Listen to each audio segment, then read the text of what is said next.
আরে ফোলার আজকে দিনটা দিই না, ফোলা কই যে গেল, পুরা দিন কাজ করে নিজে ক্লান্ত হয়ে গেছি। কই আছে ফোলার, এইটার কোনো খবর নাই। এত কাম করুন না, এখন বুড়া মানুষ বয়স হয়ে গেছি, বয়স হয়ে গেছে, আমি কি করি এখন চিন্তা ভাবনা করে ভাই না কি আছে আমার, আমি এটা চিন্তা করি। আব্বা, ও আব্বা। কিরে বাবা আইস কেন, এটা তোর লগে? আব্বা, এটা সকিনা। আমি সকিনারে ভালোবাসি, সকিনা আমারে ভালোবাসে। সকিনা আমার ছাড়া বাঁচতো না, আমি সকিনার ছাড়া বাঁচতাম না। সকিনারে আমি বিয়ে করতে চাই। এই বেটা তুই কস কি? তুই 10 টাকা রুজি করছ, কামের করছ, তুই সকিনাকে বিয়া করে কি খাওয়াইবি? কিনে ফালবি? সকিনাকে বিয়া করলে কিছু হইব? তুই কিছু করতে পারবি? কামাই করে খাওয়াইতে পারতি না, কোনো কিছু করতে পারতি না। আব্বা, আপনার 100 বিঘা জমি আছে, এই জমি চাষবাস করে সকিনারে থাকবো, সকিনারে সুখে সংসার করবো। দেব বেড়া, জমি আমার, জমি কিটা তোর, জমি হইলো আমার।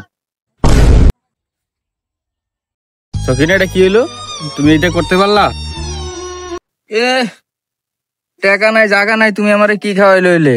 এর থেকে তোমার বাপে বালা বুড়ো হইলো, হ্যাঁ আমারে খাওয়াইবো, ফালবো টালবো, আদর যত্ন করবো। এই বেটা সাইলেন্স কে, তোর আম্মারে সালাম কর।